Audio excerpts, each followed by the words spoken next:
about not living on the basis of the Quran is that that was done 1400 years ago by people who do not exist today. We cannot live as they live, blah, blah, blah, blah, blah, right? Yes? Yes, correct? Yeah, absolutely. Okay. Now, let me ask you something. Among the qualities of the Prophet ﷺ, is it not that he checked on his companions and they checked on each other? Yeah. Can we do that today? Yeah. Okay, so that's one down. Is it also another quality that we give each other salams? Absolutely. Okay, that's another one down. Is it not another quality that we check on the weak, the sick, the poor, the elderly, and the needy, and the wayfarer? Yeah, absolutely. The orphans as well? And so that's another one. One of my favorite, I have to say, do you think that Muslims take the time to smile? Listen, particularly at each other. When we see each other at Juma, do we really make it a point to smile at one another? Be honest. I know that. I mean, like, you do realize the reason why I like to smile, the reason why I like to smile so much is because the Prophet ﷺ always smiled. So is it that hard for people to smile these days? You understand? I mean, is it? Yeah, I understand what you're saying. Now let me ask you something else. Do people make it a point to really extend their feelings, the feelings that they want for themselves, the desires that they have for themselves? Do they really extend that and want it for everybody else? That I don't know.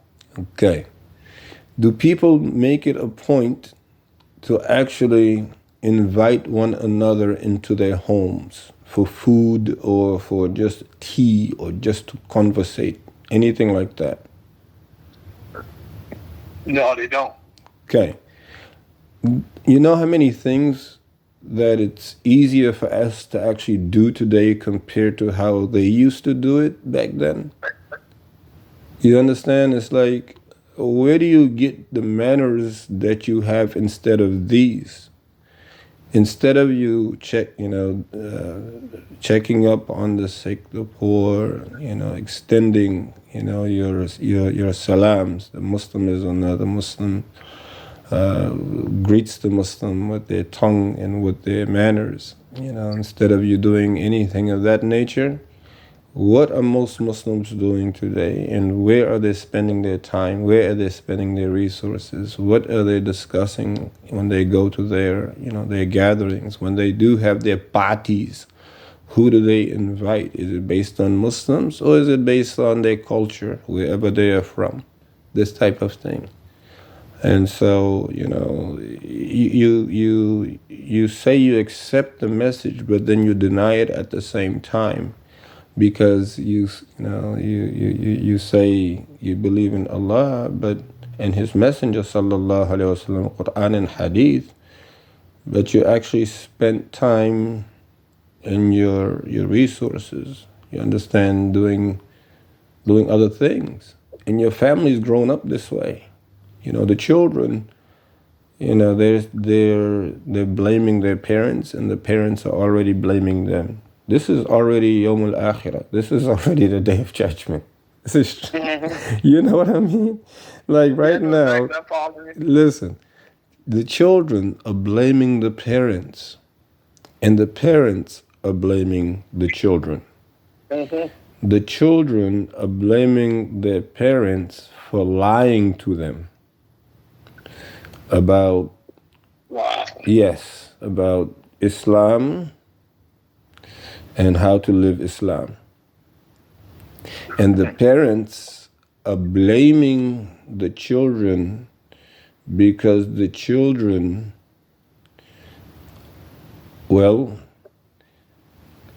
Before I move on to why the parents are blaming the children, the kids are also saying that the parents are too old, because you know how a lot of the Pakistanis like don't have children until they're like well in their 40s or whatever.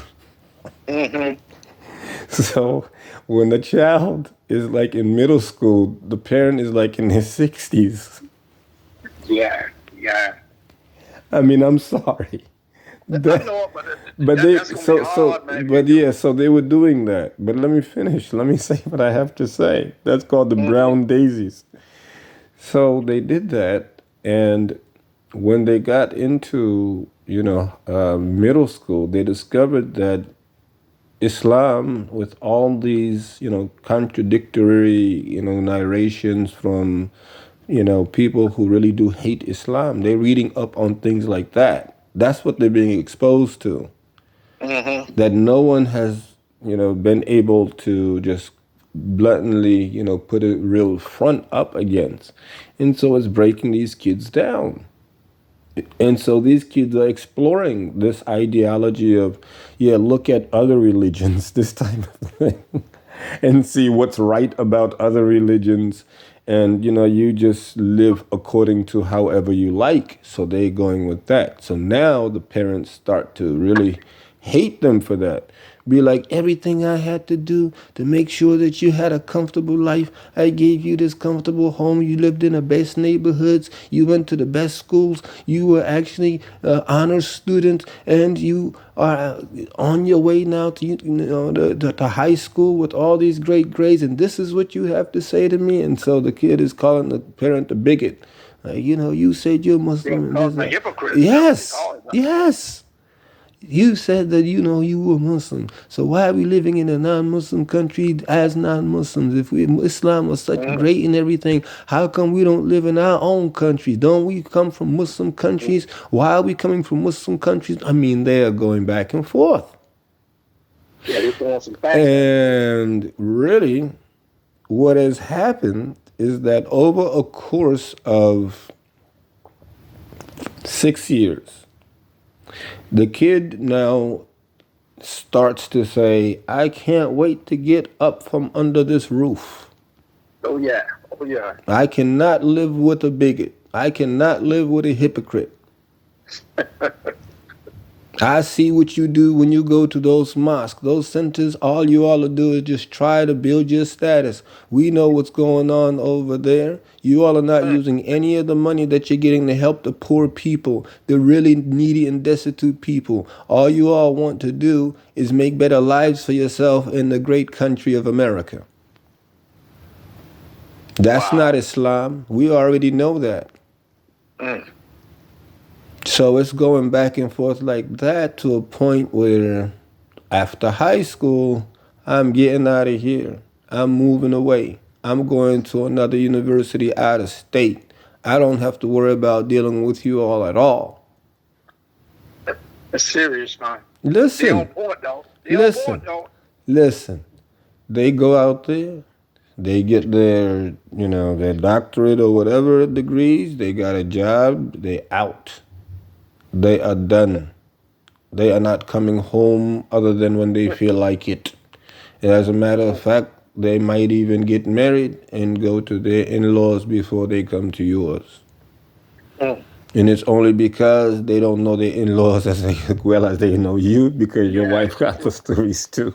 true. Exactly. They might be jumping off the band You street. understand? Yeah. But until we return, until the people really do return to, the Quran, as the Sahabas did, these series on Umar ibn al-Khattab, there was some very important information there.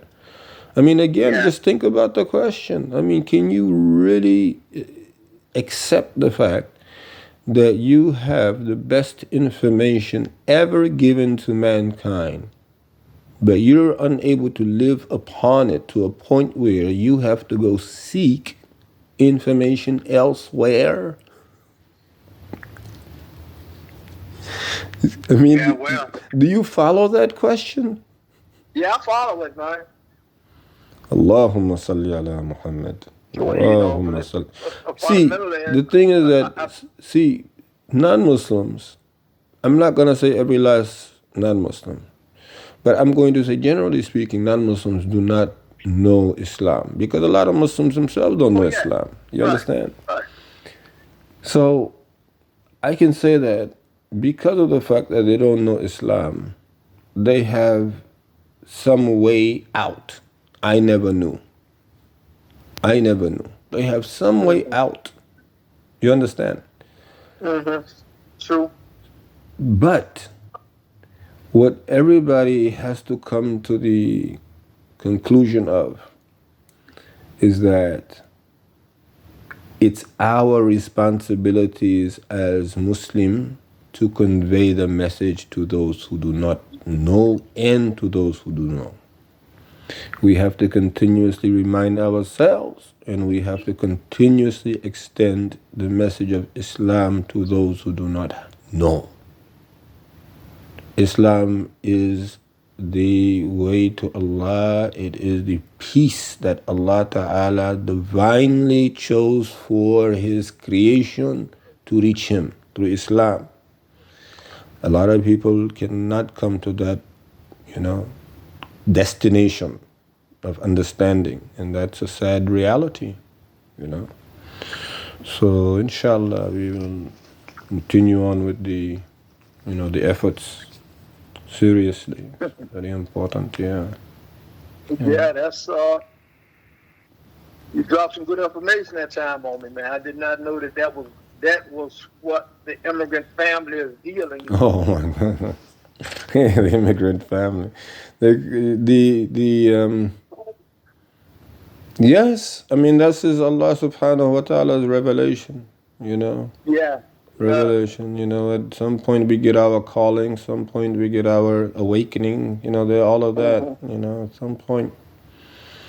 So we get our breakthrough. Every last one of us has breakthroughs that, if we documented them, we will be able to identify that these were breakthroughs, We were triumphant, in certain circumstances. In certain circumstances, we had to, suffer some setbacks, True. But we keep moving. We keep moving forward.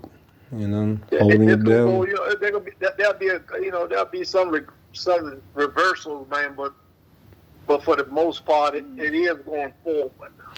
Yes, well, and that's another thing. I mean, as believers, we have to expect reversals. We have to. Right. This is the whole point in the Battle of Uhud.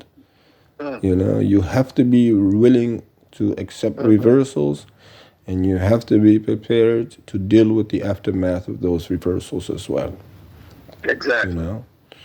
So, alhamdulillah, I mean, if only people understood the mission of Rasulullah, the true mission of Rasulullah sallallahu alaihi wasallam. In other words, the true purpose of al-Islam. Only if the people understood it, really knew what it meant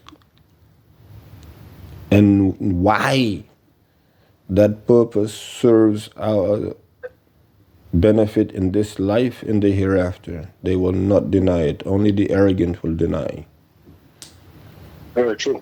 Only the arrogant will deny. So until then, alhamdulillah rabbil alameen, we have to know how to deal with the aftermath of the ignorant and the arrogant actions and their deeds by saying wassalamu alaikum wa rahmatullahi wa barakatuh. SubhanAllah. Good. Strong thoughts, man. Beautiful thoughts.